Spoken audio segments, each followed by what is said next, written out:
இங்கே பாரு சுரேஷ், இதில் பழனி வேற பாரு இடையில வச்சு ஃபன் பண்ணிட்டு இருக்காரு. கோவில் வந்தாச்சு. மாட்டியா? பிச்சு பிடுவேன் பிச்சு. மொட்டை அடிச்சே ஆகணும். வேண்டியிருக்கோம்ல, வேண்டுதல் இல்ல, அப்புறம் மாட்டாங்கிற சொல்லு. அடிச்சுக்கலாமா? மொட்டை அடிச்சிடலாமா? நீ சொல்ற மொட்டை அடிக்கலாமா வேணாமா? ஸ்கூலுக்கு போ, மொட்டை அடிச்சுட்டு போ, கேப் போட்டுட்டு போ. வேண்டாமா? ஏன், யாருங்க உன்னை பார்க்குறாங்க? மே மந்த் பண்ணிக்கலாமா? ஏற்கனவே 2 மாதம் ஆச்சு சொல்லி சொல்லி. நீ மே மந்த் பண்ணிக்கலான்னா ஏன் மொட்டை அடிச்சா ஐயாக்கு என்னவா?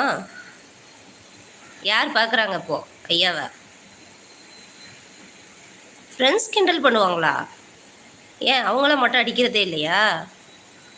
பிச்சு பிடுவேன் பிச்சு பார்த்துக்கா. கண்டிப்பாக மொட்டை அடிச்சே ஆகணும். ஆளுக்கு சொல்லியாச்சு, எல்லாத்துக்கும் சொல்லியாச்சு. பயமாக இருக்கா? என்ன பயம்? காதையாக இருக்க போகிறாங்க, முடிதானே இருக்க போகிறாங்க. ஐயோ ஐயோ. ஏய், எங்கே போகிற? நீ திட்டாத நான் போகிறேன்னு. மொட்டையை அடிச்சு